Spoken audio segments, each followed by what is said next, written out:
Bom dia, irmãos, a graça e a paz do Senhor seja com todos, que você tenha um excelente dia e nesse momento quero te convidar para que juntos, reunidos e conectados virtualmente, nós passemos a nossa escola bíblica dominical, louvando a Deus por esse novo dia, orando a Ele, clamando pela sua instrução e direção para a nossa vida.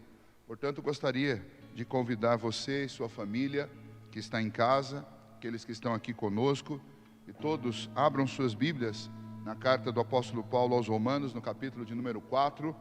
Hoje nós vamos estudar o capítulo de número 27 da Confissão de Fé, que trata a respeito dos sacramentos, e nós vamos lembrar dessa instituição do próprio Deus, que simboliza a obra invisível dele no nosso coração. Eu insisto com você e com sua família que vocês não apenas assistam este culto, mas que participem ativamente dele, lendo as Escrituras em sua casa, orando, cantando os hinos e atentamente acompanhando o estudo da palavra do Senhor. Portanto, nesta hora, abra sua Bíblia em Romanos capítulo 4, e eu gostaria que você acompanhasse a leitura deste capítulo. Romanos capítulo 4, a partir do verso 1.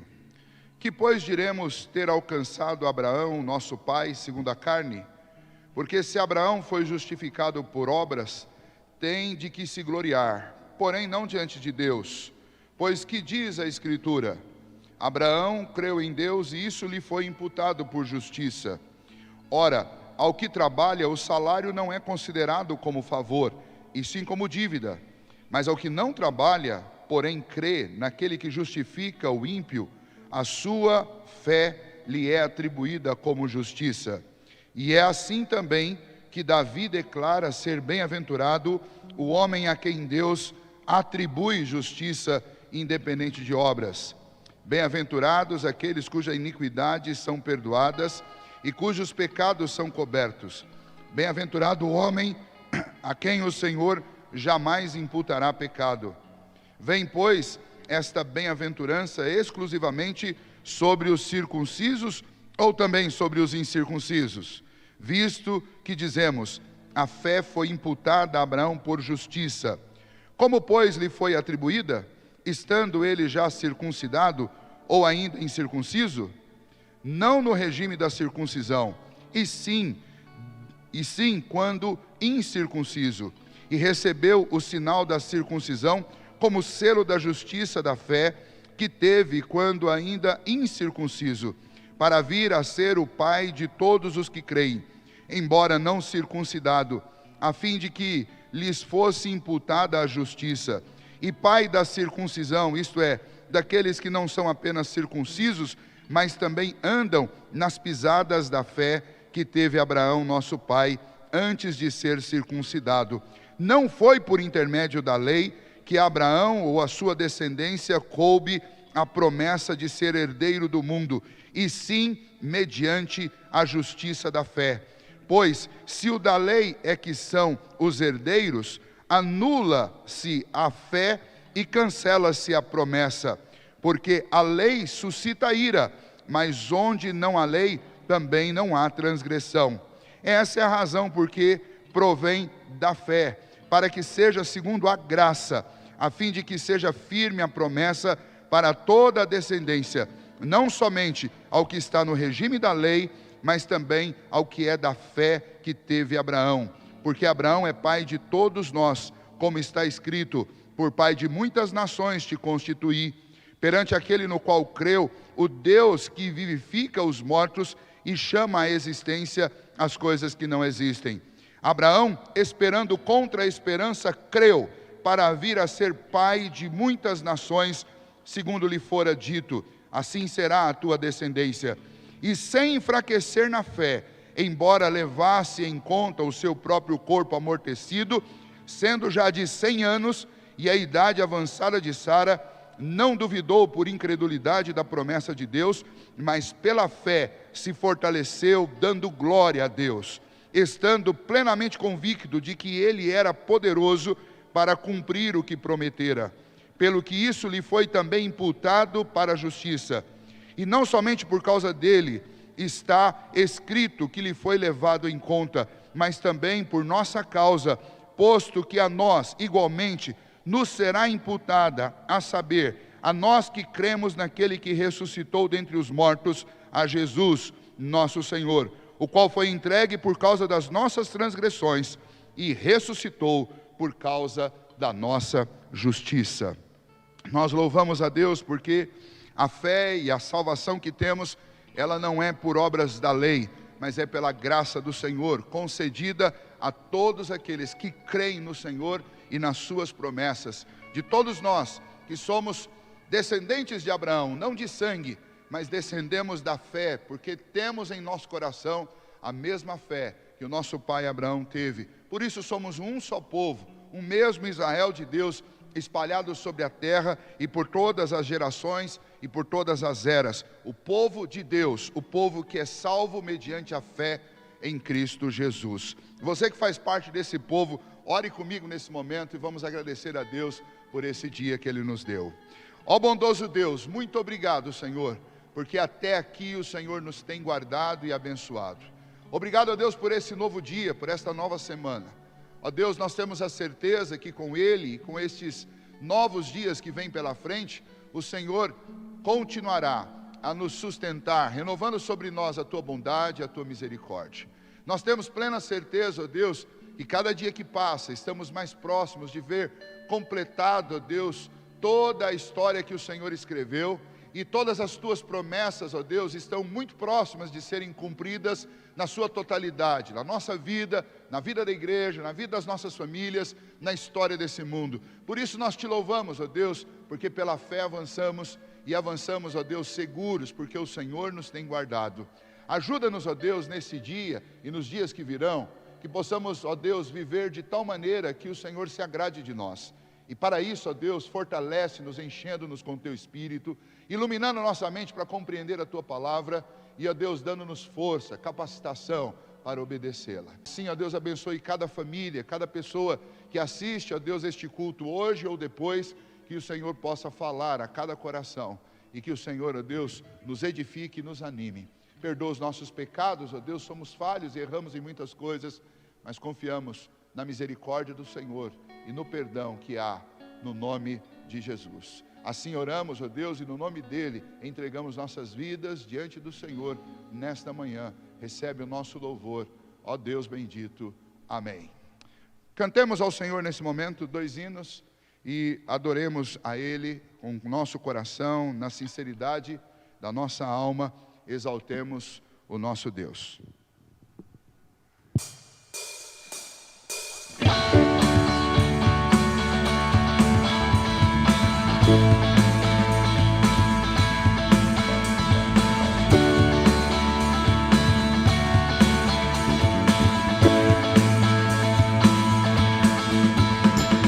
Nada nos separará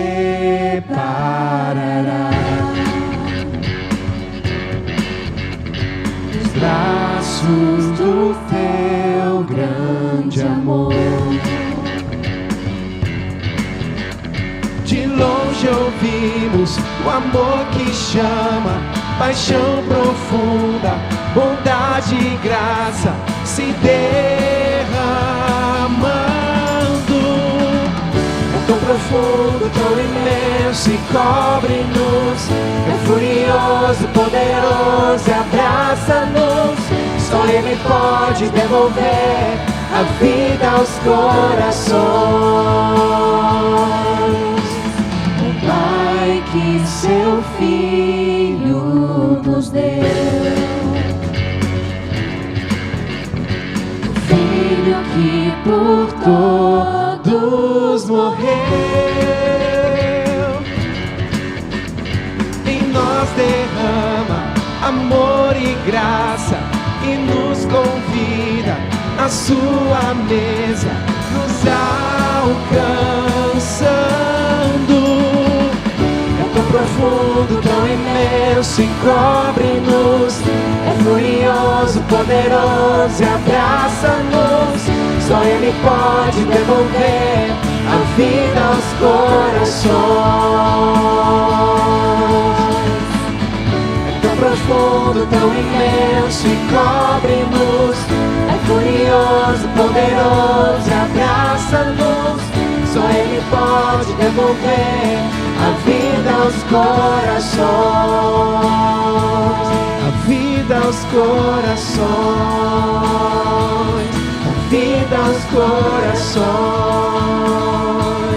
a vida aos corações, a vida aos corações.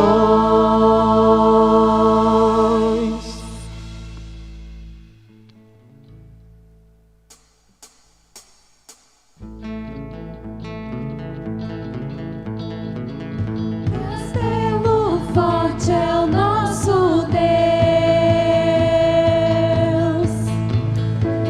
escudo e boa espada, com seu poder defende os seus, a sua igreja amada, com força e com furor, nos prova o tentador, com artimanhas traz e astúcias infernais, iguais não há na terra.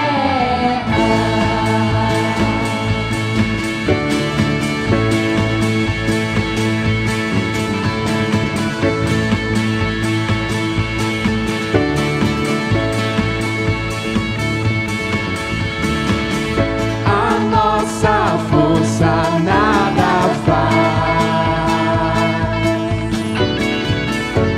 estamos nós perdidos, mas nosso Deus socorro traz e somos protegidos. Defende-nos, Jesus, o que venceu na cruz, Senhor dos altos céus, que sendo o próprio Deus, triunfa na batalha.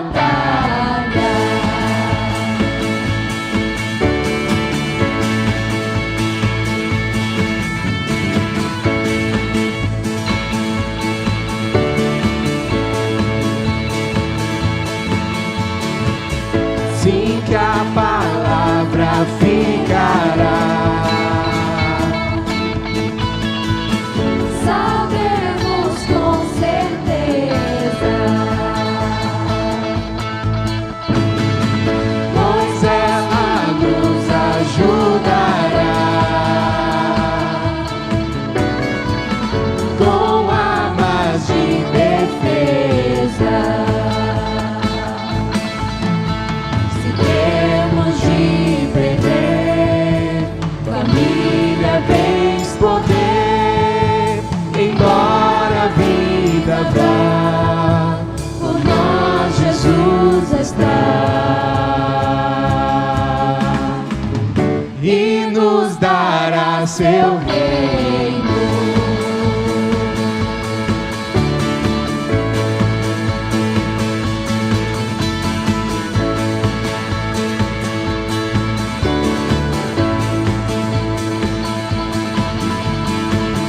Castelo forte é o nosso Deus, castelo forte é o nosso Deus, castelo forte é o nosso Deus, castelo forte é o nosso Deus. Amém. Graças a Deus, porque em Cristo Jesus nós temos segurança, refúgio na tribulação. Glórias ao nome dele. Vamos nesse momento então passar para o nosso estudo. Nós estamos no capítulo de número 27 da Confissão de Fé. Lembrem que nós começamos essa empreitada no início de 2020, de estudar toda a confissão de fé com a igreja. Para aqueles que não sabem ou não lembram, a confissão de fé é um manual prático e doméstico, porque é para ser usado por todos os crentes, de doutrina, as doutrinas que são bíblicas. Portanto, a confissão de fé, ela não vai trazer citação de nenhum outro autor, de nenhum livro, de nenhuma obra, de nenhum teólogo ou pai da igreja. Tão somente ela traz citação das Escrituras, porque ela é chamada de símbolo de fé, especialmente por isso, porque ela tem como fundamento, como base, a nossa única regra de fé e prática, que é a palavra de Deus. A diferença para nós nesse livro, nesse manual, é que este manual organiza as doutrinas que estão espalhadas por toda a Bíblia, numa sequência que para nós e para a igreja, ela é lógica. Não que a Bíblia não seja lógica, ela é, mas a revelação nas Escrituras, ela é progressiva, né? Então você já encontra muitas doutrinas apresentadas nas primeiras 2 páginas da Bíblia, mas lá elas estão apresentadas de uma forma ainda muito limitada, de uma forma muito resumida, e à medida que os eventos bíblicos vão sendo desencadeados, esta revelação sobre essas doutrinas vão ficando mais claras. A confissão de fé e os autores dela, que participaram da Assembleia de Westminster no século XVII, eles tiveram o trabalho de organizar essas doutrinas por temas. E isso facilita muito o estudo da igreja e a preparação de novos membros, inclusive, para fazerem parte da igreja, conhecendo aquilo que nós cremos, aquilo que está nas Escrituras. E nós estamos fazendo isso desde o início de 2020, com o propósito de realmente equalizar o nosso entendimento doutrinário, o nosso entendimento bíblico e o nosso conhecimento a respeito daquilo que é professado, daquilo que é declarado pela nossa denominação, pela nossa igreja, que é uma igreja de tradição reformada. E é importante então que os seus membros, que todos aqueles que fazem parte da igreja, conheçam as doutrinas da igreja e tenham pelo menos esta iniciação doutrinária em todos esses pontos. Nós estamos, nestes últimos dias, falando sobre as doutrinas da igreja, né? Nós falamos sobre Deus, falamos sobre a salvação, sobre o pacto, e nós estamos falando especialmente das doutrinas da igreja. Falamos sobre a igreja como ela é, falamos sobre a comunhão dos santos, e hoje nós falaremos e introduziremos 2 sacramentos que são os únicos sacramentos bíblicos, que é o batismo e a ceia. Mas antes de falar sobre eles, é importante que a gente saiba o que é um sacramento, quem os instituiu, o que os torna válido, qual a importância dele para a vida do cristão, e nós vamos tratar disso neste capítulo 27, porque este é o tema, é o capítulo dos sacramentos. Eu quero então começar fazendo a leitura do primeiro parágrafo dos textos bíblicos, e nós vamos caminhando, e com a graça de Deus nós vamos estudar este capítulo, que é curto, porque ele é apenas introdutório, para os capítulos seguintes, que são, respectivamente, o capítulo do batismo e depois o capítulo da Santa Ceia. Portanto, leiamos. Se você está em casa aí, tem o livro, pode acompanhar com ele. Esta minha versão aqui, nós estamos na página de número 201, né? Se você tem outra versão, é o capítulo 27. Primeiro parágrafo, então. Os sacramentos são os santos sinais e selos do pacto da graça. Lembra que nós estudamos o pacto da graça, é o pacto de Deus com os homens, pelo qual Deus, um Deus justo, salva pecadores mediante a obra realizada por seu Filho. Este pacto é anunciado desde o Antigo Testamento, porque toda a lei aponta para isso, aponta para Cristo.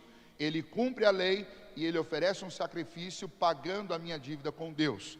Pela minha fé nele e através do sangue dele, os meus pecados são cobertos, eu recebo por imputação a justiça que é dele, é colocada sobre o meu nome, sobre a minha conta. Ele levou por imputação os pecados que eram meus, ele paga por eles na cruz do Calvário, e a sua justiça é lançada sobre o meu nome, e eu sou justificado diante de Deus. Esse é um relacionamento pactual. Deus entra num pacto com o homem, oferecendo graciosamente a salvação, e Deus paga por essa salvação. Por isso que para mim ela é de graça, mas para Deus ela custou um preço mais caro de todos, altíssimo, o sangue do seu próprio Filho.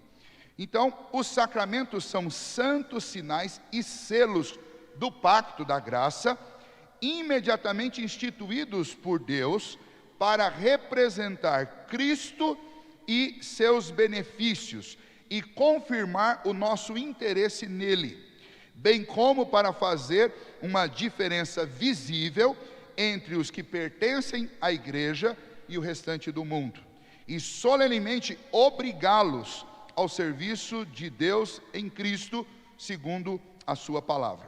Vamos aos textos, um deles nós já lemos na abertura, Romanos capítulo 4, e agora especialmente o verso 11 diz, falando a respeito de Abraão: e recebeu o sinal da circuncisão como selo da justiça da fé que teve quando ainda incircunciso, para vir a ser o pai de todos os que creem, embora não circuncidados, a fim de que lhes fosse imputada a justiça.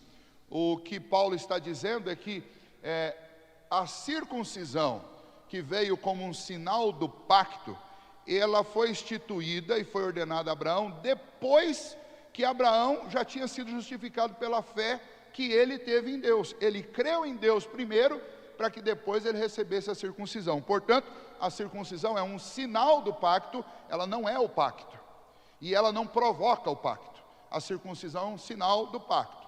A circuncisão na nova aliança é substituído pelo batismo, e o batismo, portanto, tem o mesmo sentido e o mesmo significado que a circuncisão tinha. O batismo, ele é um sinal do pacto que Deus tem conosco, ele não é a causa do pacto. Gênesis 17, 7 e 10, quando Deus estabelece uma aliança com Abraão, ele diz: estabelecerei a minha aliança entre mim e ti e a tua descendência no decurso das suas gerações, aliança perpétua para ser o teu Deus e da tua descendência. Esta é a minha aliança, que guardareis entre mim e vós e a tua descendência. Todo macho entre vós será circuncidado. Mateus 28, 19. O Senhor Jesus nos ordenou a fazer discípulos e a batizá-los, uma vez que a circuncisão tinha sido substituída sacramentalmente pelo batismo. Ide, portanto, fazei discípulos de todas as nações, batizando-os em nome do Pai, e do Filho, e do Espírito Santo. 1 Coríntios 11, 23. Porque eu recebi do Senhor o que também vos entreguei, que o Senhor Jesus, na noite em que foi traído, tomou o pão, e depois de ter dado graças, o partiu e disse: este é o meu corpo que é dado por vós, comei dele todos em memória de mim. E aqui Paulo está repetindo a ordem do Senhor Jesus sacramental a respeito da Santa Ceia. 1 Coríntios 10, 16. Porventura, o cálice da bênção que abençoamos não é a comunhão dos santos, do sangue de Cristo? O pão que partimos não é a comunhão do corpo de Cristo? Paulo ensinando a igreja de Corinto a respeito da comunhão que nós temos em Cristo por um só batismo e também na ceia por um só Cristo, que é simbolizado neste sacramento. 1 Coríntios 11, 25 e 26. Por semelhante modo, depois de haver ceado, tomou também o cálice, dizendo: este cálice é a nova aliança no meu sangue, fazei isso todas as vezes que o beberdes em memória de mim. Porque todas as vezes que comerdes este pão e beberdes o cálice, anunciais a morte do Senhor até que ele venha. Gálatas 3, 27. Porque todos quantos fostes batizados em Cristo, de Cristo vos revestistes. Romanos 15, 8. Digo, pois, que Cristo foi constituído ministro da circuncisão em prol da verdade de Deus, para confirmar as promessas feitas aos nossos pais. Êxodo 12, 48. Porém, se algum estrangeiro se hospedar contigo e quiser celebrar a Páscoa do Senhor, seja-lhe circuncidado todo macho, e então se chegará e a observará, e será como o natural da terra, mas nenhum incircunciso comerá dela, da Páscoa. Páscoa foi substituída pela Santa Ceia. Gênesis 34, 14. Não podemos fazer isso, dar nossa irmã a um homem incircunciso, porque isso nos seria vergonha, ignomínia. Romanos 6, de 3 a 4. Ou porventura ignorais que todos nós que fomos batizados em Cristo Jesus, fomos batizados na sua morte? Fomos, pois, sepultados com ele na morte pelo batismo, para que, como Cristo foi ressuscitado dentre os mortos, pela glória do Pai, assim também andemos nós em novidade de vida. 1 Coríntios 10, 16 e 21. Porventura o cálice da bênção que abençoamos, não é a comunhão do sangue de Cristo? O pão que partimos não é a comunhão do corpo de Cristo? Agora o 21. Não podeis beber o cálice do Senhor e o cálice dos demônios, pois não podeis ser participantes da mesa do Senhor e da mesa dos demônios. Muito bem, então são esses os textos que dão base para aquilo que nós encontramos no primeiro parágrafo. 3 ensinos que são apresentados aqui, e de forma bem sucinta eu quero passá-los para vocês. 3 ensinos principais. Primeiro, os sacramentos são sinais e selos do pacto da graça. Segundo, os sacramentos diferenciam servos de Cristo e servos de demônios ou pagãos. Terceiro, os sacramentos comprometem aquele que participa deles a Cristo Jesus como servos dele, como servos de Cristo. Então vamos lá. Primeiro, o que são os sacramentos? Sacramentos são sinais visíveis e sensíveis de uma obra invisível que aconteceu no nosso coração, que simboliza que estamos no pacto da graça, que estamos no pacto com o Senhor. Pois bem, quando o Espírito Santo entra no meu coração e me convence a crer em Deus, e eu passo a crer em Deus, eu devo ser marcado, visível e externamente, por um pacto, por um sinal que representa aquilo que internamente aconteceu comigo. Quando o Espírito Santo regenera o meu coração e me faz crer em Deus, acontece uma conversão, uma mudança de vida. Essa mudança de vida interna significa que eu fui incluído na igreja invisível. Nós falamos nas 2 últimas semanas. Eu estou incluído naquele grupo dos eleitos de Deus, desde antes da fundação do mundo. Eu sou de Deus, eu sou do povo de Deus, este mesmo povo que estava lá no Antigo Testamento e que está aqui hoje. Eu faço parte dessa igreja, da comunidade dos santos, da igreja de Cristo Jesus. Uma vez que eu faço parte dessa igreja, o cabeça dessa igreja, que é Cristo, ele ordena que eu use um sinal, um símbolo daquilo que aconteceu no meu coração. No Antigo Testamento, Deus ordenou isso a Abraão, estipulando a circuncisão de todo macho. Então, quando Abraão recebeu fé e creu em Deus, ele ainda não era circuncidado. Mas uma vez que isso aconteceu, Deus lhe ordenou, lá em Gênesis 17, que ele fizesse isso, que ele se circuncidasse e que ele passasse a circuncidar todos que nascessem na sua casa, as crianças, e todas elas, ao 8º dia, até as crianças dos estrangeiros. E depois, posteriormente, lá em Êxodo com Moisés, que já seguia essa ordenança de Deus, junto com o povo de Deus, o próprio Senhor ordenou e disse: olha, se o estrangeiro vier aqui no meio de vocês e quiser celebrar a Páscoa, que aí é um outro sinal visível de uma obra invisível, que está simbolizado na ceia do Senhor, vou falar um pouquinho sobre isso daqui a pouco, mas Deus ordenou a Moisés que se alguém de fora quisesse participar da Páscoa, da festa da Páscoa, deveria se submeter ao quê? Ao sinal, porque isso significava que aquela pessoa tinha que entender o porquê que eles estavam celebrando a Páscoa, e a quem que eles estavam adorando naquela cerimônia. Então essa pessoa deveria ouvir um testemunho a respeito de Deus, ela deveria crer em Deus, e ela deveria ser circuncidada. E ao ser circuncidada, então ela poderia participar do outro sacramento, que era a Páscoa. Circuncisão e Páscoa no Antigo Testamento, batismo e ceia no Novo Testamento. Esses 2 sacramentos ordenados, tanto na Velha Aliança quanto na Nova Aliança, eles sempre simbolizaram o relacionamento que Deus tem com o seu povo, e eles são um sinal visível desse relacionamento. Porque estas obras invisíveis de Deus, elas não podem ser enxergadas pelas pessoas, mas elas podem ser declaradas publicamente através dos sacramentos.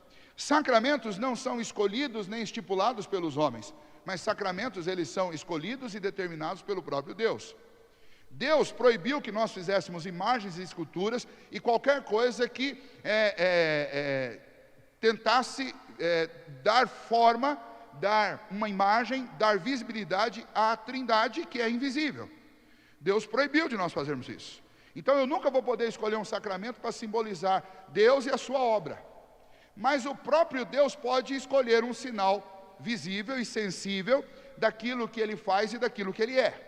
E é precisamente isso que Deus faz quando Ele estabelece o sacramento da circuncisão e da Páscoa. Ele escolhe sinais sensíveis para simbolizar aquilo que Ele tem de relacionamento comigo e com você. Esses sinais sensíveis, que eram a circuncisão e a Páscoa no Antigo Testamento, no Novo Testamento o próprio Senhor Jesus muda e o Senhor Jesus ordena. E então, como é que a obra regeneradora de Deus da minha vida é simbolizada de forma visível e sensível? Através do batismo com água. Foi esse elemento que Deus escolheu. Ele não escolheu nenhuma outra coisa. Ele escolheu estes elementos. Como também o próprio Senhor Jesus escolheu para simbolizar aquilo que Ele faz e aquilo que Ele é, o pão e o vinho. Ele não escolheu outro elemento. Ele não escolheu a bolacha e o café. Ele não escolheu a tapioca e o suco de laranja.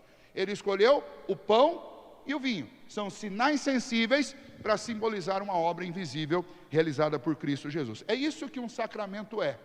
Um sinal sensível e visível desta graça do Senhor realizada em nosso favor na manifestação dos seus pactos. Estas obras que são pessoais e invisíveis no coração de cada um de nós, elas se tornam visíveis por ordenância de Cristo, para que fique marcado diante dos homens quem é o povo de Deus e quem não é. Como nós vimos nas 2 últimas semanas, é possível que alguém que não tenha dentro de si esta obra invisível de Deus, mas ainda assim, por consentimento mental, por acomodação, se junte à igreja do Senhor e inclusive receba esses sinais como o batismo e participe da Santa Ceia, sem que de fato isso seja verdadeiro no coração? É possível. É possível por quê? Porque não é o batismo e nem a Santa Ceia que santifica.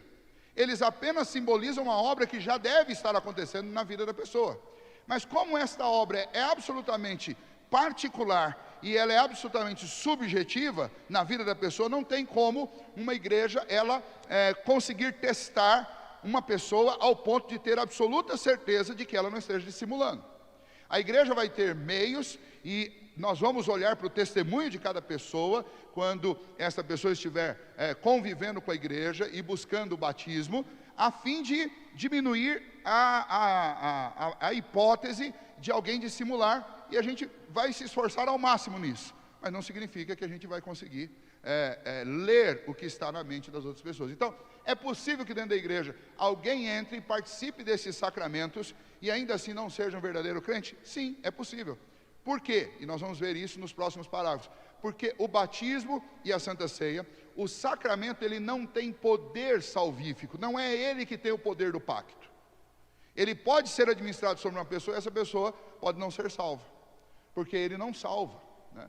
E isso daqui é um ponto já para a nossa reflexão. Tem muita gente mesmo, que é mal instruída e aculturada a um pensamento que não é da nossa denominação, de que o batismo salva. Então a pessoa, ela quer só o quê? Ela só quer ser batizada e talvez ir na igreja somente no dia do culto da ceia, porque o interesse dela é o seguinte: eu preciso garantir a minha salvação, mas ela não quer compromisso com Cristo, ela não quer compromisso com Deus, com o povo de Deus, ela não quer servir a Cristo, ela não quer nada, e ela tem uma falsa ideia de que o batismo resolve isso, de que a água, o pão e o vinho resolvem todos os problemas. Ou seja, ela está depositando a esperança e a crença da salvação através do quê? Daquilo que Deus estabeleceu como sinal, e não naquilo que Cristo é e naquilo que Deus fez. E é uma inversão.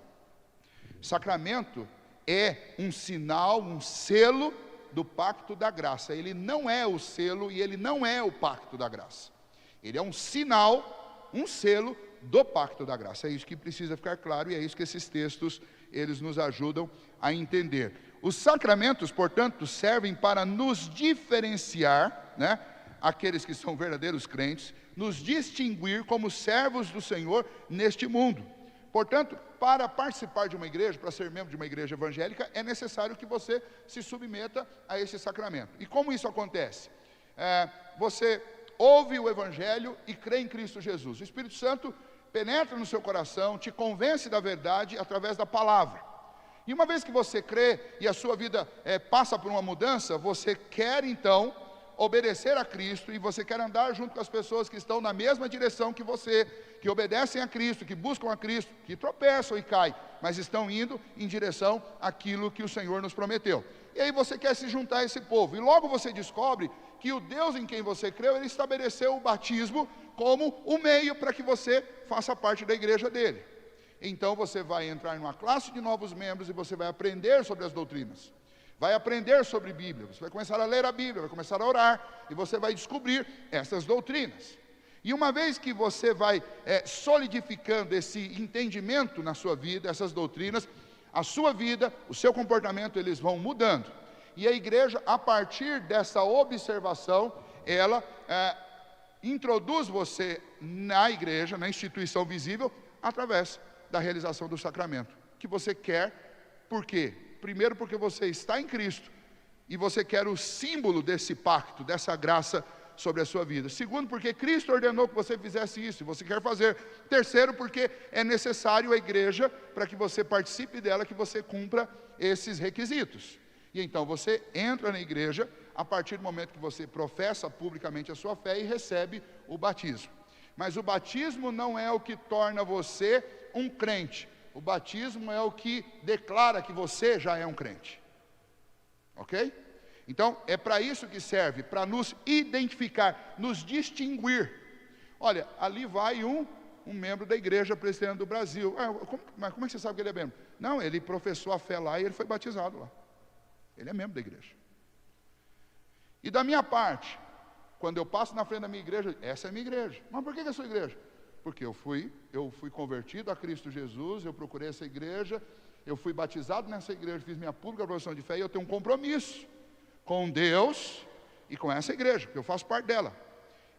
Eu sou a cara dessa igreja, né? No interregno, que é o intervalo entre um culto e outro, quando eu saio pela rua, eu sou essa igreja. No meu trabalho, eu sou essa igreja. Na minha família, eu sou essa igreja.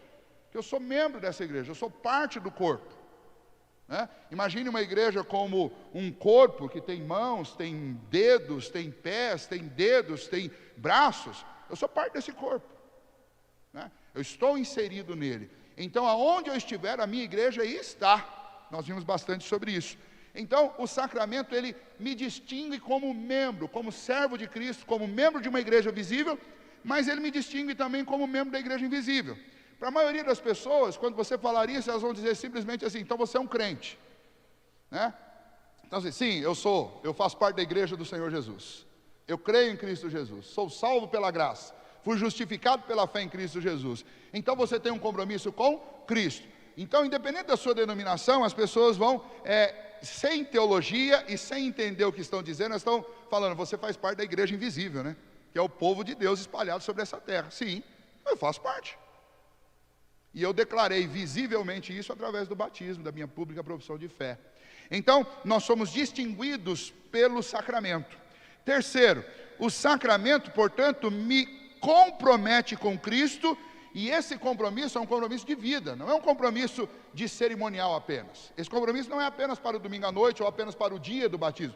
Esse compromisso é um compromisso de vida. Uma vez que eu sou selado, e essa ideia de selo, eu vou tentar usar a ilustração mais pertinente que eu acho.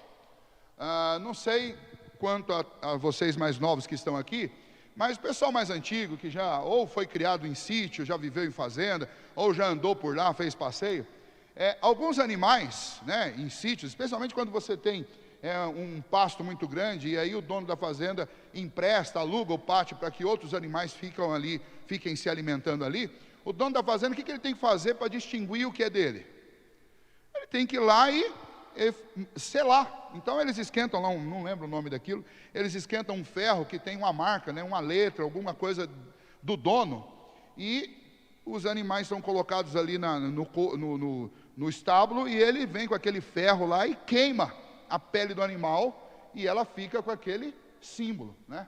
Se fosse na minha fazenda, ia ficar com um W grande lá, eu ia colocar um W lá, está marcado, está selado. né? Os selos antigos dos reis, nas correspondências, eram alguma coisa parecida. O rei tinha um anel que só ele tinha, era um anel exclusivo. E quando ele ia mandar uma correspondência para alguém, pingava lá um pouco de plástico derretido, e o rei vinha lá e pá, carimbava aquilo, colocava o seu selo. Aquilo significava autenticidade. Então, o batismo, ele é assim, ele é um selo. Uma vez batizado, significa, eu não sou de mim mesmo, eu pertenço a Cristo. E se eu pertenço a Cristo, existe um compromisso da minha vida com Cristo. Tem muita gente que se batiza, eu quero me batizar para pertencer à igreja tal. Aí vai lá e se batiza. Aí um dia ele desanima com a igreja por algum motivo, porque igreja é um lugar de pecadores também, né? Se você for olhar para as pessoas, você vai encontrar um monte de motivo para se desanimar em qualquer igreja. Por isso que a gente tem que olhar para Cristo, porque nós somos de Cristo, nós não somos de uma denominação, nós somos de Cristo primeiramente. E aí o camarada se desanima com a igreja, ele resolve ir para outra, chega na outra, o pastor vai lá e fala, mas se você vir para cá, você tem que se batizar de novo. Ou seja, você está sendo marcado por quem? O sacramento está sendo realizado em nome de Cristo ou em nome da denominação? Igreja que exige que para você ficar mudando, cada vez que você muda tem que batizar de novo, essas igrejas estão marcando você como membro da denominação e não como membro de Cristo, como a igreja de Cristo. É fato que a gente precisa entender se realmente você passou por um batismo bíblico, como a Bíblia diz que o batismo tem que ser. Porque aí realmente existem denominações no mundo hoje que não batizam. Elas realizam uma cerimônia que parece com o batismo bíblico, mas não é batismo. Eu vou citar um exemplo para vocês lá no parágrafo 5º. Mas, quando você passa por um legítimo batismo cristão, de acordo com as Escrituras, você não precisa batizar de novo quando você muda de cidade ou muda de denominação. Por quê? Porque o batismo não te sela como um membro de uma igreja visível exclusivamente, mas ele te sela como membro do corpo de Cristo. Você é de Cristo, o seu compromisso é com Cristo Jesus. E é a Ele que você pertence, e o selo que foi colocado sobre a sua vida é o selo de Cristo. Quando nós participamos da ceia do Senhor, com quem que nós estamos intimamente nos conectando? Com Cristo, não é com a denominação, mas é com o Senhor Jesus. Então os sacramentos, eles me comprometem. Por que nós celebramos a ceia mensalmente? Porque cada vez que eu celebro a Santa Ceia, eu relembro daquilo que Cristo fez por mim e eu reativo o meu compromisso com Cristo. Ele deu a vida dele por mim e eu vou viver a minha vida para Ele. É para isso que os sacramentos existem e é por isso que eles foram ordenados. Eles são um sinal, um selo do pacto da graça. Eles me separam, me distinguem do mundo e eles me comprometem com Cristo. Tanto o batismo quanto a celebração da ceia do Senhor cada vez que eu participo. Então esses são os primeiros 3 ensinos aqui no primeiro parágrafo. Vamos para o segundo parágrafo do texto.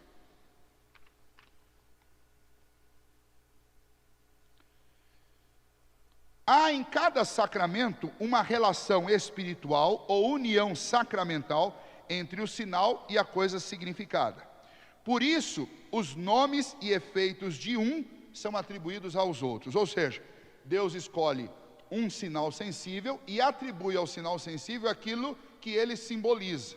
Tá? Então vamos ver isso em 3 textos. Gênesis 17:10 diz: esta é a minha aliança que guardareis entre mim e vós e a tua descendência. Todo macho entre vós será circuncidado. Depois, lá no Novo Testamento, Mateus 26, versículos 27 e 28.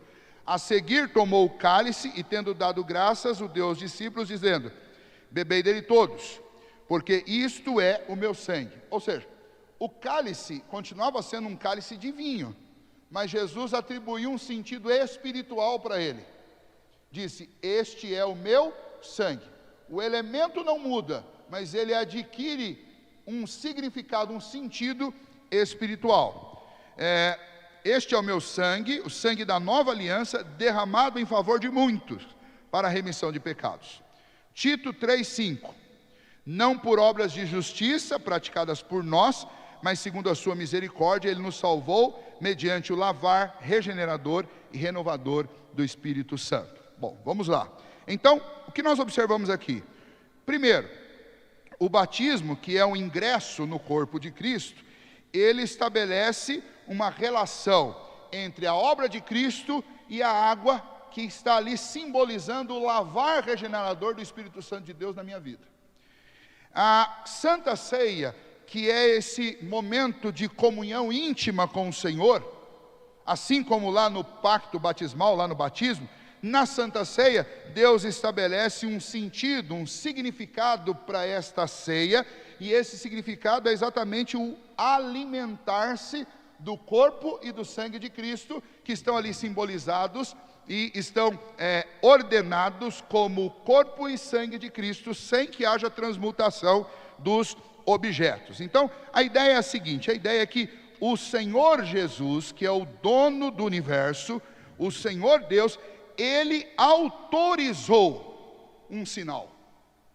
Como no Antigo Testamento, Deus ordenou que a aliança fosse simbolizada pela circuncisão, no Novo Testamento, Cristo ordenou que o lavar regenerador do Espírito Santo no coração do homem fosse simbolizado pela água do batismo.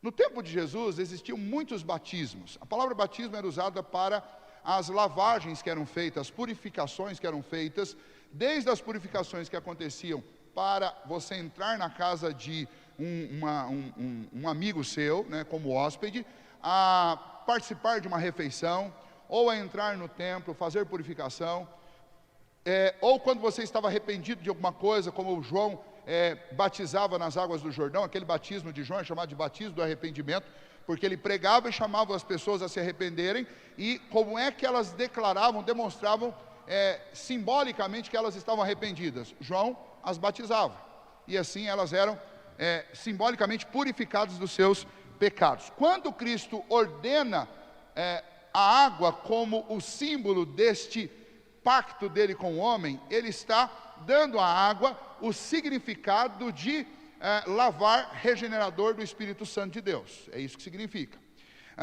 Daí surgem algumas confusões.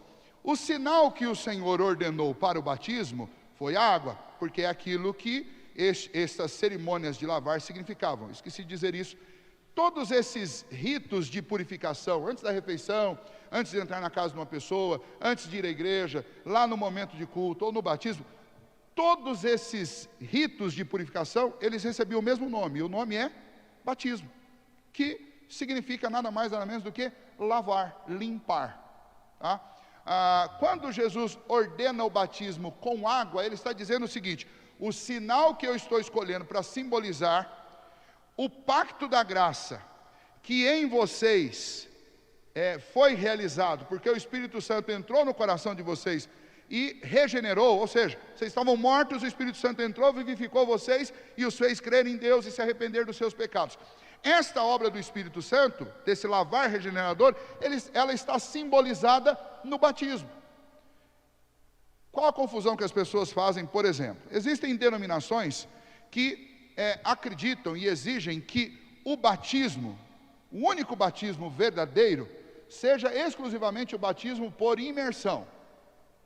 E nós vamos ver que existem pelo menos 4 formas de batizar, e as formas não vão mudar o sentido daquilo que o batismo representa, e nem são as formas que vão tornar o batismo mais efetivo, menos efetivo, real ou irreal.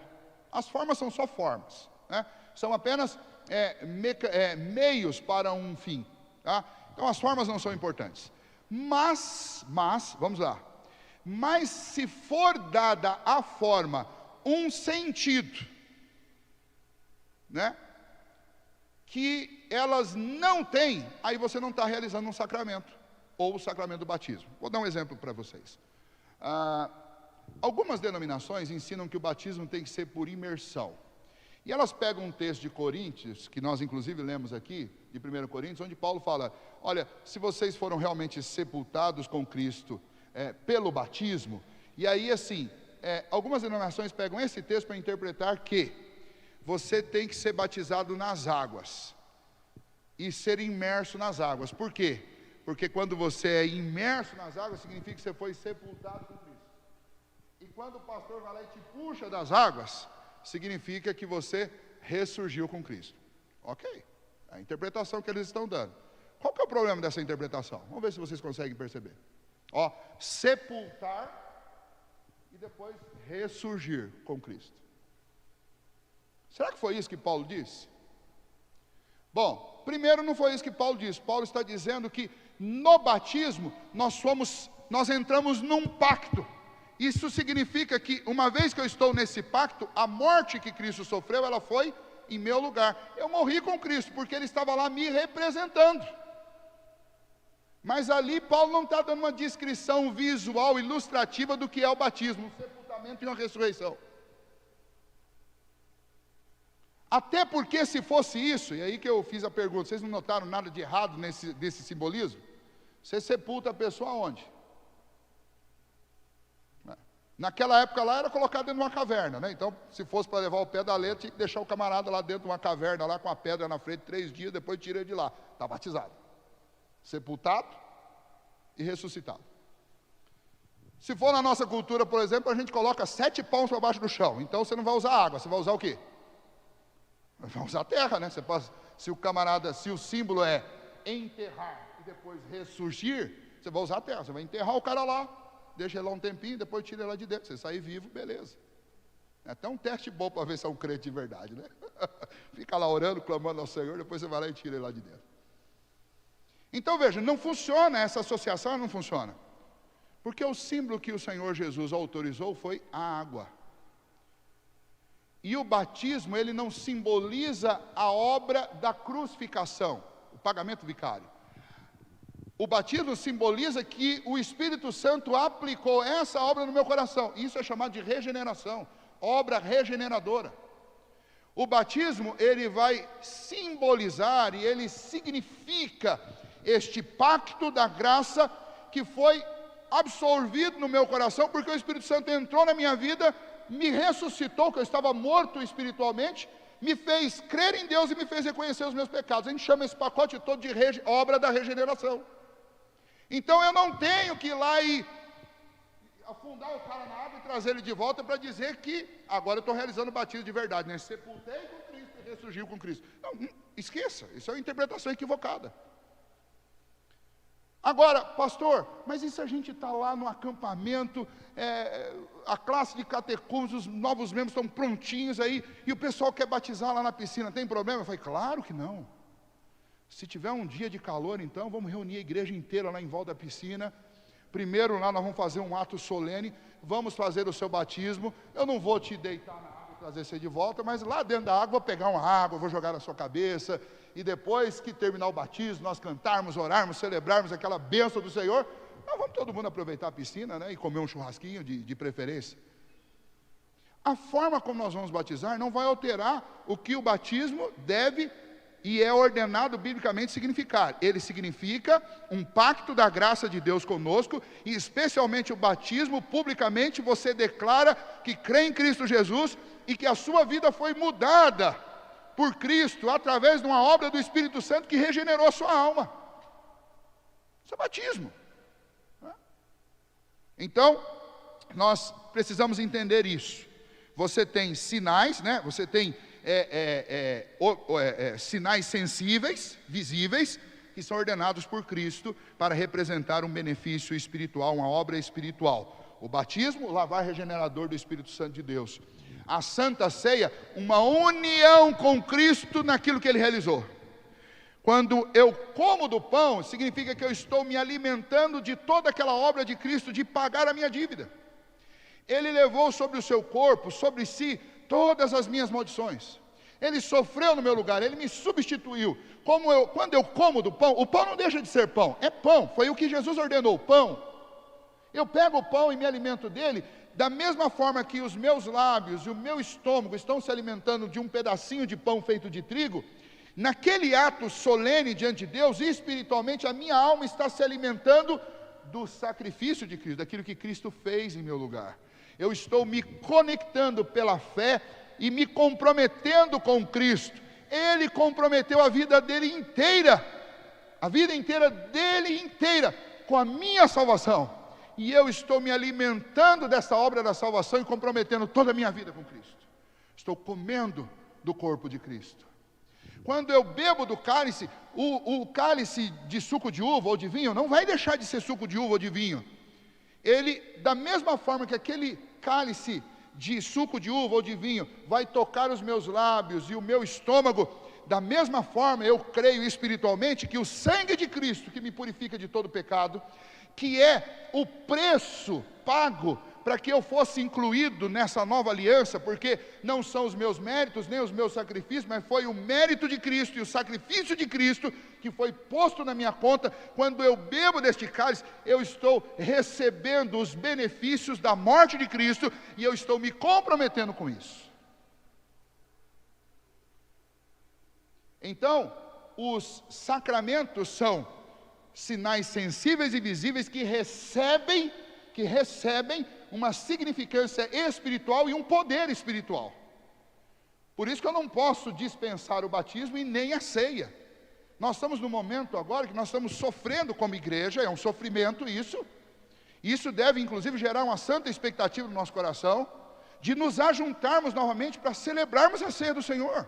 Porque a ceia do Senhor tem que ser celebrada no ajuntamento da igreja. Porque quando nós fizermos isso, a nossa alma vai ser fortalecida, porque eu estou me alimentando espiritualmente daquilo que Cristo fez. Nós fazemos isso juntos, como igreja. Não fazemos separado, fazemos juntos. Então essa é a segunda informação da confissão para nós. Terceiro parágrafo. A graça revelada nos sacramentos, ou por meio deles, quando devidamente usados, não é conferida por qualquer poder neles existente.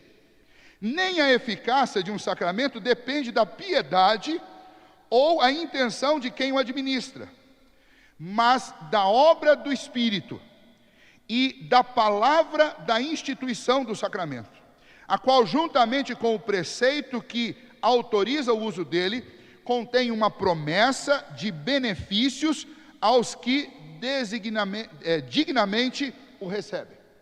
Vamos aos textos. Romanos 2, 28 e 29. Porque não é judeu quem o apenas é exteriormente, nem é circuncidado ou circuncisão a que somente é na carne. Porém, judeu é aquele que o é interiormente. E circuncisão aquela que é no coração, no espírito, não segundo a letra, e cujo louvor não procede dos homens, mas de Deus. O que Paulo está dizendo é: quem são os verdadeiros judeus, o verdadeiro povo de Deus? São os que moram lá em Jerusalém, ou que têm a descendência biológica, consanguínea de Abraão? Não, Paulo está dizendo, os verdadeiros judeus, o verdadeiro povo de Deus, são aqueles que têm a mesma fé que esse povo de Deus sempre teve. Quem são os descendentes? Quem são aqueles que estão no pacto, que estão na circuncisão, que simboliza o pacto? São aqueles que praticaram a circuncisão no corpo, ou o sacramento no corpo, o batismo? Não, são aqueles que praticaram isso no coração. O que Paulo está dizendo é o seguinte: não adianta você ter o sinal sensível, visível, se você não tiver interiormente no coração esses mesmos sinais. Se eu não for selado no meu coração, se eu não tiver esta verdadeira fé internamente, ainda que eu dissimule e mostre externamente algum aspecto dessa fé, isso não tem benefício salvífico nenhum. Vamos aos textos. Continuar, né? 1 Pedro 3, 21. A qual, figurando o batismo, agora também nos salva, não sendo a remoção da imundícia da carne, mas a indagação de uma boa consciência para com Deus, por meio da ressurreição de Jesus Cristo. Mateus 3, 11. Eu vos batizo com água para arrependimento, mas aquele que vem depois de mim, e é mais poderoso do que eu, cujas sandálias não sou digno de levar, ele vos batizará com o Espírito Santo e com fogo. 1 Coríntios 12, 13. Pois em um só Espírito todos nós somos batizados em um corpo, quer judeus, quer gregos, quer escravos, quer livres, e a todos nós foi dado beber de um só Espírito. Mateus 26, 27 e 28. A seguir, tomou um cálice e, tendo dado graças, o deu aos discípulos, dizendo: bebei dele todos, porque isto é meu sangue, o sangue da nova aliança, derramado em favor de muitos, para a remissão de pecados. Não é de todos. Perceberam a mudança no texto? Mateus 28, 19 e 20. Ide, portanto, fazei discípulos de todas as nações, batizando-os em nome do Pai, do Filho e do Espírito Santo, ensinando-os a guardar todas as coisas que vos tenho ordenado. e eis que estou convosco todos os dias até a consumação dos séculos. Ensinos. Os sacramentos não operam por si mesmo a graça salvadora, ou seja, sacramento não salva. Segundo, o ministrante do sacramento não qualifica espiritualmente o sacramento, nem lhe confere poder, ou seja, não é o pastor que torna o sacramento válido. Então vamos lá, vamos entender. Primeiramente, ponto aqui para nós. A graça revelada nos sacramentos, ou por meio deles, quando devidamente usado, não é conferida por qualquer poder nele existente, nem a eficácia de um sacramento depende da piedade. Paulo, para falar sobre isso, ele diz o seguinte: não é por ser judeu, ou por você frequentar uma sinagoga, ou por você estar dentro do judaísmo, que você é povo de Deus de verdade. Não é isso que te faz, mas é você internamente ter realmente recebido esta obra do Espírito da regeneração, e internamente você realmente crer que Cristo é o Salvador e que você é um pecador. Pedro diz que a arca, lá no passado, ela simbolizou como que uma aliança, né? Porque ela foi um barco de salvação para aqueles que creram naquilo que Deus havia dito, Noé e a sua família. No Novo Testamento, a igreja é assim também, ela é como esta arca do Antigo Testamento. E quem são os que realmente estão na igreja? Aqueles que foram batizados, e esse batismo simboliza a obra salvadora de Cristo Jesus. Mas não é o batismo que salva, e aí Pedro faz questão de deixar isso muito claro, não é o batismo que salva. Como João também, quando estava batizando, disse: olha, eu batizo com água para arrependimento de pecados, mas vem aquele que vos batizará com o Espírito e com fogo. E a ideia aí é que ele vai internamente realizar uma obra em vocês, fazendo com que vocês creiam em Deus, reconheçam os pecados de vocês e se arrependam. E a ideia do batismo com fogo significa que vocês serão purificados por essa obra. Cristo vai purificá-los. Como o fogo purifica o metal, o ouro, por exemplo, vocês serão purificados e santificados definitivamente pela obra de Cristo, de forma objetiva lá na glória e de forma progressiva aqui. E não apenas isso, mas o próprio Espírito Santo habitará no coração de vocês, como um fogo consumidor que vai ativar a consciência de vocês, vai ajudá-los nesse processo de santificação, vai capacitá-los a servir ao Senhor. Tudo isso está incluso nessa declaração que João faz. E tem algumas pessoas que interpretam isso aqui como o Espírito Santo, ou o batismo que Jesus vai fazer, um batismo para deixar você barulhento. Aí o sinônimo de barulho em igreja evangélica é fogo. Fulano está no fogo, está cheio do fogo de Deus, porque está fazendo barulho. Olha, se você bater num tambor vazio, ele vai fazer muito barulho. Se você bater num tambor cheio, ele não vai fazer quase barulho nenhum. Um barulho não é sinônimo de estar cheio do Espírito Santo de Deus. Isso é bobagem, isso é linguagem pentecostal, tá? Nada contra, mas tem que tomar cuidado com algumas coisas assim, que a gente cria uns mitos, né? Cria uns mitos, e não é isso que João não está falando nada disso. João está dizendo que o Senhor vai purificar a vida de vocês, vai purificar de uma vez por todas. Vocês não vão ter que ficar repetindo o sacrifício, porque assim como o fogo purifica o metal, a obra de Cristo os purifica de uma vez por todas. E o Espírito Santo em você vai ajudar esse processo de purificação aqui, nesta vida ainda. Você quer ver um diagnóstico de que uma pessoa está cheia do Espírito Santo de Deus? É mudança de vida e estabilidade na caminhada cristã. Não é aquele cara que um dia ele está profetizando, né, vamos dizer assim, o cara está profetizando, falando em língua estranha, vendo o anjo e parece que flutuando. No outro dia ele está com a boca no chão, derrotado por Satanás. Isso não é estar cheio do Espírito Santo. Estar cheio do Espírito Santo é você ler a Bíblia hoje, ler amanhã, ler depois da manhã. E daqui a um ano, quando eu encontro com você, pastor, eu já estou na terceira leitura da Bíblia. Eu oro todos os dias de manhã, não para a minha glória, mas eu oro porque, do mesmo jeito que eu preciso alimentar o meu estômago, eu preciso alimentar a minha alma. Quietinho, sem fazer barulho. Essa pessoa está cheia do Espírito Santo de Deus. Porque todos nós temos um coração pecador. E se o Espírito Santo não tiver habitando de forma plena no meu coração, eu não vou conseguir ler a Bíblia todos os dias. Eu não vou conseguir orar todos os dias. Mas pode ser que no domingo, pela injeção de ânimo de todo mundo, eu vire um pregador, um Billy Graham da vida. Aí na segunda-feira, o diabo passa rasteiro e você vai com a boca no pó. Sacramento não tem o poder de mudar uma pessoa. E esse é o ponto para nós aqui apresentado neste parágrafo e nesses textos. Não é o sacramento externo que vai mudar você, mas é a habitação do Espírito Santo dentro de você que muda você. Então, não vem para a igreja querendo... olha, deixa eu respirar um pouquinho. Volta e meia chegam pessoas, principalmente pais de crianças pequenas. Pastor, descobri que nessa igreja batiza infante.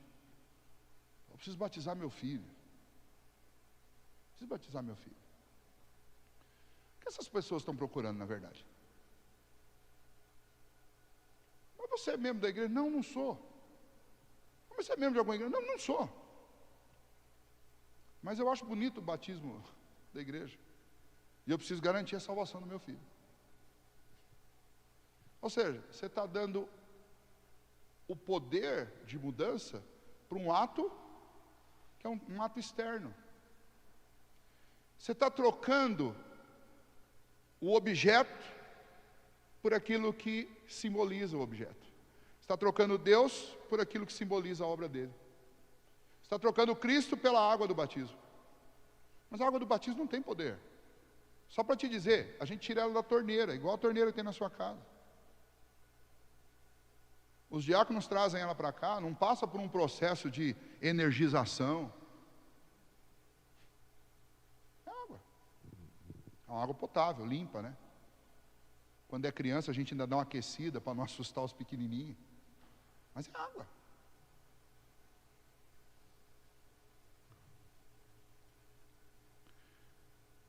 Pastor, eu preciso que seja você para fazer o batismo do meu filho.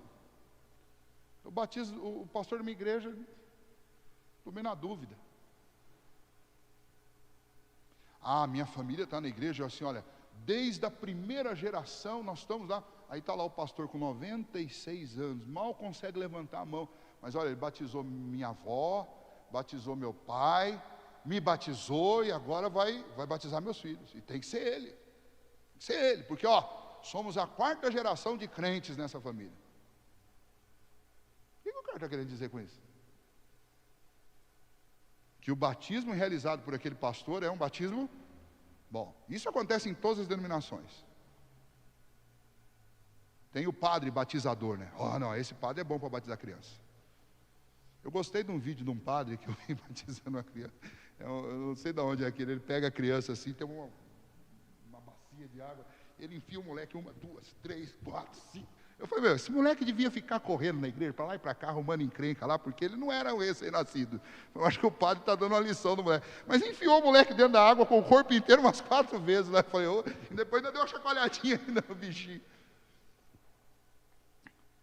Gente, essas bobagens todas que a gente faz, isso é tudo misticismo religioso. Porque não é o ministrante. Rapaz, olha, o dia do batismo do meu filho, o pastor não estava muito inspirado. Sei não se eu não vou ter que batizar de novo.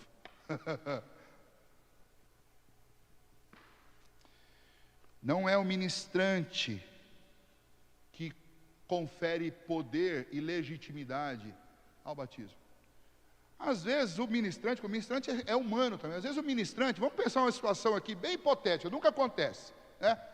Chegou na igreja, aliás, antes de vir para a igreja, perdeu a chave do carro. Não achava a chave do carro para ir para a igreja. E começou, já brigou com a esposa, brigou com o filho. E cadê a chave do carro? E não tem jeito, e aí tem que chamar o Uber. Chama o Uber, sabe quando aquele lá, o cara está chegando na sua casa, daí aparece, dispensou a viagem. Aí você já abençoa aquele, chama outro, você chega na igreja correndo lá, aí tem 2 diáconos na porta, fala, pastor, aconteceu um problemão aí.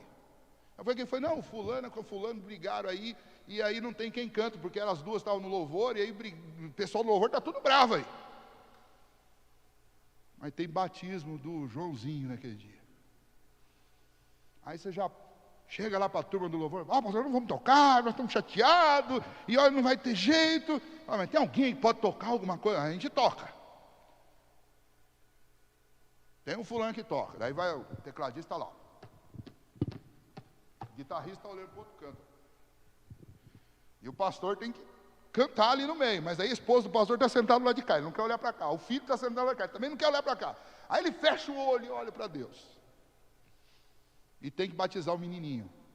E aí chega aquele monte de parente do guri. Aí meia dúzia que não é crente fica lá do lado de fora para entrar só na hora do batismo. Vem o recado. Olha, pastor, fulano perguntou se pode trazer a mãe, o pai, o papagaio, o periquito e o cachorrinho aqui na frente na hora do batismo.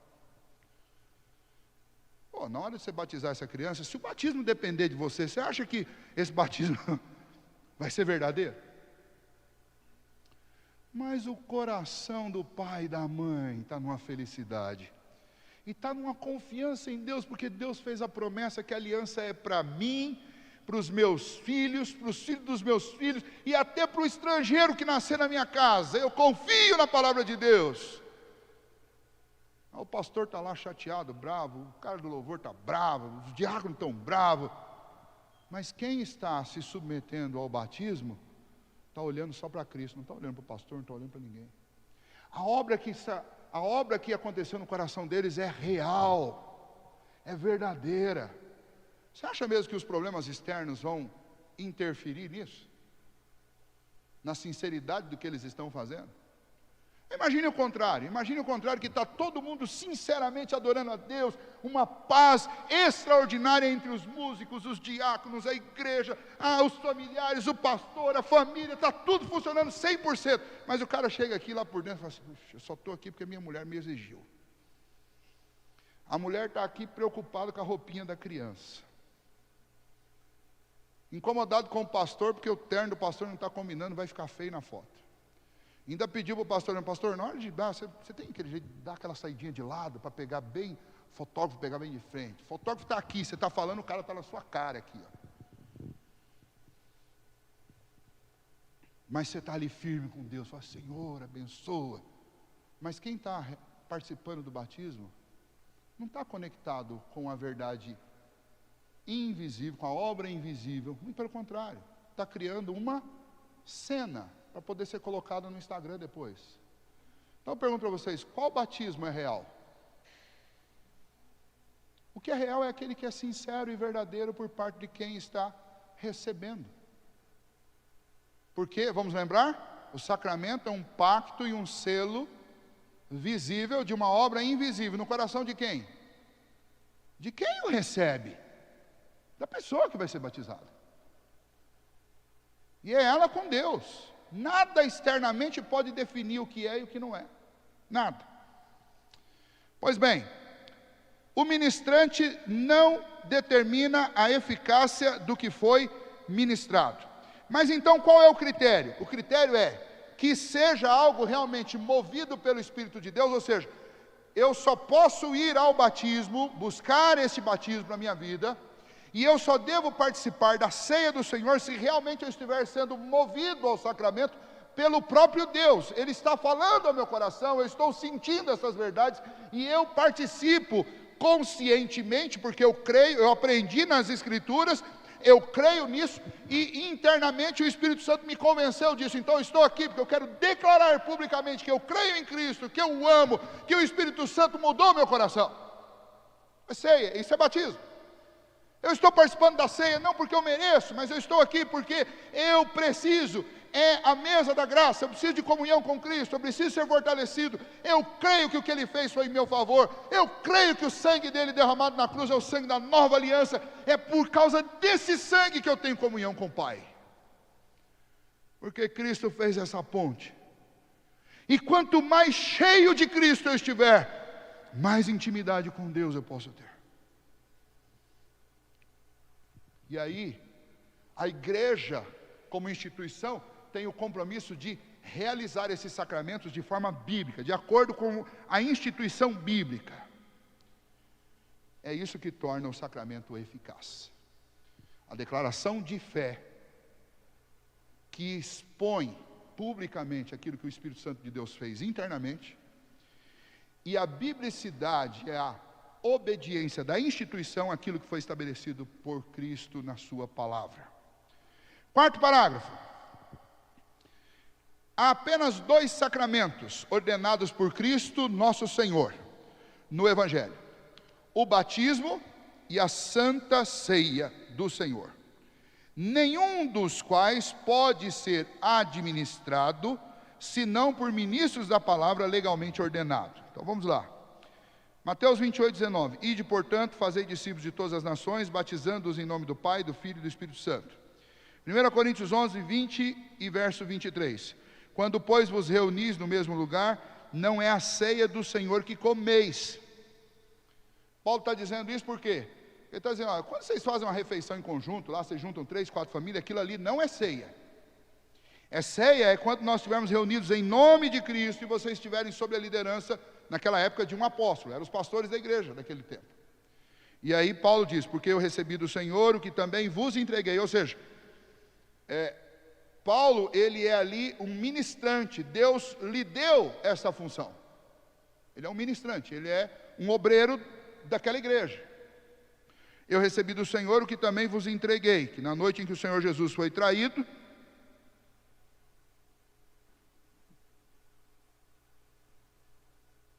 tomou o pão e depois de ter dado graças, o partiu e disse, este é o meu corpo que é dado por vós, comei dele todos em memória de mim. 1 Coríntios 4:1. Assim, pois, importa que os homens nos considerem como ministros de Cristo. E aí esse termo, que é um termo das cartas paulinas, e despenseiros dos mistérios de Deus. Ou seja, o ministro, ele é o responsável pela elucidação das Escrituras, por explicar as Escrituras, é o profeta de Deus da igreja. Lá em João, ele é o anjo do Senhor na igreja, é o mensageiro, né? Anjo ali não é no sentido que a gente normalmente toma, né? Lá no grego a palavra é angelos, que significa o mensageiro, é o porta-voz de Deus. E aqui Paulo usa essa palavra despenseiro, significa que é aquele que é o mordomo da igreja, ele é o servo da igreja e ele faz isso em nome de Deus, ele é o servo do Senhor Jesus Cristo que atende a igreja. E esses mistérios de Deus como sacramentos, eles são autorizados por Deus à igreja através dos despenseiros, são os ministros. Hebreus 5:4, ninguém pois toma esta honra para si mesmo, senão quando é chamado por Deus, como aconteceu com Arão. Ou seja, eu não posso, eu quero fazer, eu não vou fazer. Não é assim. Então, ensinos para nós aqui. Os 2 sacramentos neotestamentários, que são a ceia do Senhor e o batismo, são divinamente autorizados e ordenados para que sejam realizados por ministros ordenados, competentes para administrar os sacramentos. E são só 2 sacramentos, batismo e ceia. Por que eu tenho que enfatizar são só 2? Por quê? Porque a Igreja Católica Apostólica Romana, ela criou outros sacramentos. Ela criou alguns outros, né? As ordens, que é a ordenação clerical, quando alguém entra para o ministério, o matrimônio, a confirmação, que é uma habilitação daquele que foi batizado para que ele tome parte na comunhão, que seria a ceia, as penitências, né, que é a contrição, é um sacrifício por causa dos seus pecados, a extrema unção, que é a unção do morto, depois foi chamada de unção de enfermos. Esses são sacramentos que não foram autorizados por Jesus. Jesus não mandou atribuir símbolo a nenhuma dessas coisas. Nenhuma dessas coisas simboliza a obra de Cristo, ou aquilo que o Espírito Santo faz em nós por causa da obra de Cristo. Portanto, não são sacramentos, mas foram ideias humanas que foram constituídas e transformadas em dogmas, mas não estão nas Escrituras, elas não são bíblicas.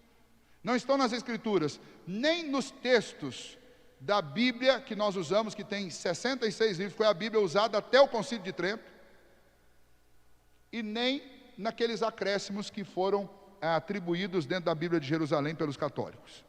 Portanto, nós temos na Bíblia apenas 2 sacramentos que nós vamos estudar separadamente nas próximas semanas: batismo e a Santa Ceia. São apenas esses 2. Só eles são um sacramento. Os sinais sensíveis, a água e o vinho. A água e este cálice que nós vamos usar na realização desse sacramento. Além disso, o que nós aprendemos nesse texto, especialmente sobre o batismo e a ceia do Senhor, é que eles devem ser administrados pelos ministros do Senhor, somente pelos ministros da igreja, somente por pastores que são os responsáveis por realizar estes sacramentos. É importante também falar aqui sobre o batismo, que os ministros, eles vão poder realizar esses sacramentos, como eu disse a vocês, por pelo menos 4 formas, que a gente chama de efusão, aspersão, deixa eu lembrar que um deles eu sempre confundo, efusão, imersão, aspersão, e o batismo deve ser feito com água. São esses três meios. Pastor, qual que é o melhor meio para batizar? O senhor que é pastor aí?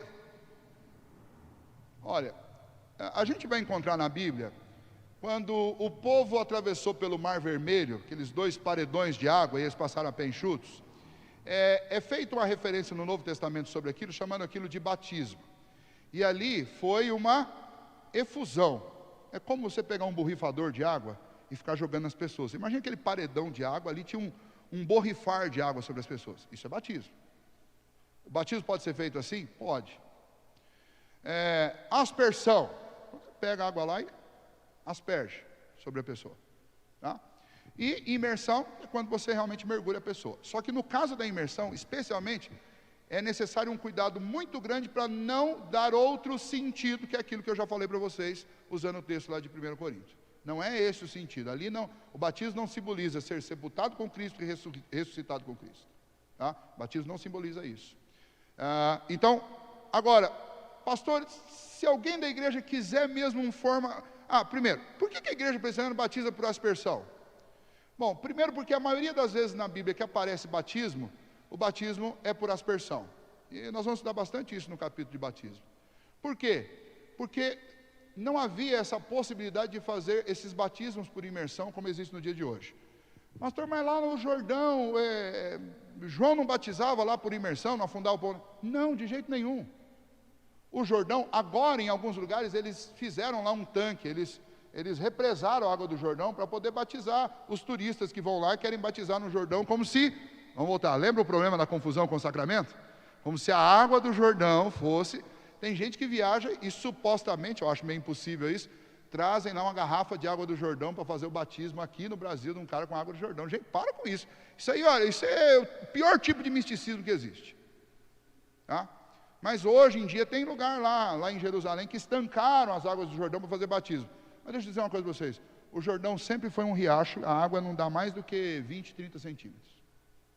Mesmo em lugares largos. A maior parte do ano ele fica ali. E quando dá enchente, dá grande, ele passa por um momento de cheia, não dá para fazer batismo, porque a água vira barrosa. Não acontece lá. Você vai ter outras situações de batismo, como por exemplo, Pedro batizou 3.000 lá em Jerusalém, no dia de Pentecostes. Bom, como é que João batizou 3.000 pessoas? Por imersão não foi. Por quê? Porque lá em Jerusalém não tem rio dentro de Jerusalém. Você tem poços, como o poço de Siloé, como o tanque de Betesda. Esses poços são para alimentar as pessoas, né? Para o sujeito tirar água para cozinhar, para beber, tudo ali. Você acha que alguém em sã consciência ia permitir que 3.000 pessoas entrassem dentro de um tanque desse? Segundo, ainda que permitisse, com aquela roupaiada que eles usavam, aquelas túnicas, você já imaginou o que acontece quando você passa 3.000 pessoas? Essas piscinas pequenas que a gente tem nas casas hoje em dia, piscina com 50 mil litros de água. Você imaginou o que acontece? Cada pessoa que mergulha ali, naquela roupa ali, ela sai carregando uns 3 litros d'água. O que acontece com o último lá, dos 3.000? Não tem mais água para ele batizar. E se tiver, você imagina a gente empoeirada na Palestina, depois que passasse ali o 100º dentro daquela água, imagina que cor que estaria a água. Então essa ideia de batismo por imersão na Bíblia, ela não existe. Batismo por imersão é uma coisa para país tropical, como o Brasil, que você tem rios bonitos.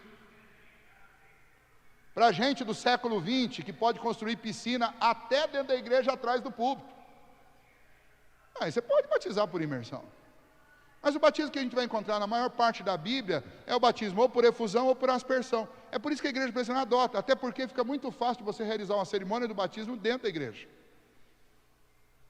É mais higiênico, você não passa 2 pessoas na mesma água. Imagina agora em época de de pandemia, né? Mas, contudo, pastor, sempre foi meu sonho, sabe aquela cena assim, de um rio passando, e a igreja em volta cantando. Eu vou dizer assim, olha, eu realizei esse sonho, mas não era sonho meu, né? Podia ser dos outros. Quando eu fui batizado, eu pertencia a uma denominação que praticava esse tipo de batismo. Eu sou, acho que, o único pastor presbiteriano batizado por imersão. Eu fui batizado aos 12 anos de idade, num rio. Mas o pastor, na época, ele estava preocupado só, eu não sei se eu não era uma boa ovelha, mas ele estava preocupado só com o sepultamento, porque ele me empurrou lá para dentro, mas ele não me tirou de lá, eu tive que sair por conta própria. Vocês dão risada, né? Mas é verdade isso, me largou lá e saí nadando, né? Mas, se um irmão sincero no coração chegar, pastor, eu gostaria muito de ser batizado por aspersão. Eu falo assim, olha, por imersão. Eu falo, tudo bem, eu só quero que você entenda o que é o batismo antes. Se você entendeu o batismo, sabe que não é a forma como eu vou te batizar que torna o batismo real, e ainda assim você quiser, porque você tem lá um sítio, você quer reunir toda a sua família, quer que a igreja vai lá, você vai dar um almoço, e tão feliz você está, não tem dificuldade. Não vai deixar de ser bíblico e nem você vai deixar de ser crente por causa disso, né? E o pastor não é proibido de fazer este batismo. Não existe essa proibição, tá? Mas o que é necessário é que todo pastor, especialmente presbiteriano, ele ensine o que é realmente o batismo. Para que a pessoa não coloque o peso naquilo que o batismo no símbolo e não no objeto. No batismo ainda, antes da gente encerrar esse capítulo, o batismo ainda, ele é tão mal entendido, que existem igrejas, eu falei que ia dar um exemplo para vocês, a igreja essa confusão do batismo por imersão é mais própria dos evangélicos. Mas existe confusão também em igrejas como a igreja católica. A igreja católica, quando ela celebra o batismo infantil, por exemplo, aliás, qualquer batismo que eles celebram, eles dão o peso da salvação para a solenidade, para o ritual. Então, quem salva é o ritual. E quem não se submete ao ritual, não pode receber a obra de Cristo. O que acontece? Uma criança, por exemplo, enquanto ela não é batizada, ela é chamada de pagã. E se ela morrer antes do batismo, que é a coisa mais triste que pode acontecer para a vida dos pais católicos sinceros, eles vão se sentir obrigados a conduzir um padre até o ofício fúnebre, ou mesmo depois da criança já estar sepultada, para que o padre, por aspersão, realize o chamado batismo dos mortos. Porque a única maneira de livrar aquela alma do inferno é através do batismo. Então, mesmo morta, ela precisa ser batizada, senão ela não pode receber as bênçãos de Cristo. Sem comentários, né, gente? Você está anulando o poder de Deus e a obra de Cristo, porque você coloca o poder da obra na cerimônia do sacramento, e não naquilo que a cerimônia simboliza. Simboliza a obra de Cristo, né? O meu filho, suponhamos que aconteça uma fatalidade de eu perder um filho nos primeiros meses. Como é que eu sei que o meu filho está com o Senhor? Porque o Senhor me fez uma promessa, que a aliança dele comigo é para mim, é para os meus filhos, para os filhos dos meus filhos, para os filhos dos filhos dos meus filhos e até para o estrangeiro que nascer na minha casa. Mas como é que eu tenho certeza disso? Da mesma forma que você tem certeza da sua salvação. É pela fé. É pela fé que nós semeamos filhos para o céu. É a fé do Pai. E nós cremos que um dia, e eu como pai, eu me emociono de falar isso, porque eu creio que um dia a fé que Deus me deu, ela também será a fé do meu filho. Por quê? Porque ele é um pecador como eu. Mas o Deus que me presenteou com essa fé, Ele disse que não era só para mim. É para mim, é para os meus descendentes. Ele prometeu isso lá em Abraão, e os apóstolos renovaram isso quando eles batizaram, não apenas o carcereiro que creu, mas batizaram toda a família dele na madrugada. Porque é para mim e é para os meus filhos, é para a minha família, é para os meus descendentes. Eu não preciso ir lá jogar água em cima do túmulo de uma criança para que ela seja salva. Eu só preciso crer no mesmo Deus que me salvou. Isso eu estou falando num caso muito específico de infantes, tá bom? Depois a gente vai tratar do batismo. Eu vou explicar para vocês o batismo infantil e o batismo de adultos, tá? Mas apenas para mostrar a diferença entre o que é feito lá e o que nós cremos, o que é bíblico. O que é feito lá é o depósito de toda a esperança em cima de uma cerimônia formal. E o que a Bíblia ensina é que a cerimônia formal, ela é apenas um ato visível que simboliza uma obra invisível. Muito bem, o último parágrafo já foi explicado, né? Vou só citar para vocês. Os sacramentos do Antigo Testamento, quanto às coisas espirituais por eles significadas e representadas, eram em substância os mesmos que o Novo Testamento. Ou seja, batismo e Santa Ceia é o mesmo que circuncisão e Páscoa no Antigo Testamento. Apenas os símbolos foram trocados, não o sentido deles. O sentido continua o mesmo, tá? Mas os sinais visíveis, os sinais visíveis foram trocados, né? Foi trocada a circuncisão pelo lavar com a água. E foi trocado as ervas amargas, os pães asmos, e aquela cerimônia da Páscoa foi substituída pela Santa Ceia estabelecida por Jesus. A partir da semana que vem não, porque eu vou tirar aí 2 semanas de férias, mas a partir de 1º de agosto nós vamos ver, então, Santa Ceia e batismo, ok? Vamos orar, pedir a graça do Senhor sobre nós nesse dia. Ó Deus bondoso, obrigado, ó Pai, porque para nos aproximar ainda mais do Senhor, o Senhor ordenou estes sacramentos que nos colocam em contato com algo visível, autorizado pelo Senhor, por algo sensível, autorizado pelo Senhor, que, ó Deus, simboliza aquilo que o Senhor fez no nosso coração, simboliza esse pacto da graça, nos sela, ó Deus, e nos compromete com o Teu Filho, e nos identifica neste mundo, ó Deus, como verdadeiros filhos do Senhor e servos do Senhor. Que nós tenhamos zelo, ó Pai, em observar e obedecer aquilo que estabelece cada um desses sacramentos. E que o Senhor nos dê força, ó Deus, ânimo, nos dê da Tua graça neste dia, para perseverarmos, ó Deus, em Te adorar, Te servir e a viver, ó Deus, como servos do Senhor Jesus, selados e separados pelo sacrifício e pela obra do Teu Filho e pela ação do Teu Espírito em nós. Te agradecemos, ó Deus, por tudo que o Senhor nos tem dado e Te pedimos que o Senhor nos conduza dia a dia de acordo com a Sua vontade. Abençoe cada família agora que se reúne nas refeições desse dia, nas conversas, nos relacionamentos, ó Deus, que o Senhor nos faça, ó Pai, nos alegrar em Ti pela graça, pelo pacto que o Senhor fez conosco, com os nossos filhos, com os filhos dos nossos filhos, pela alegria de saber que semeamos para a vida e não para a morte. Assim, ó Deus, dá-nos um domingo abençoado e ajuda-nos, ó Deus, em tudo neste dia e nesta semana. Oramos a Ti em nome de Jesus. Amém. Muito bem, um bom dia a todos, até logo mais às 18 horas, se Deus quiser.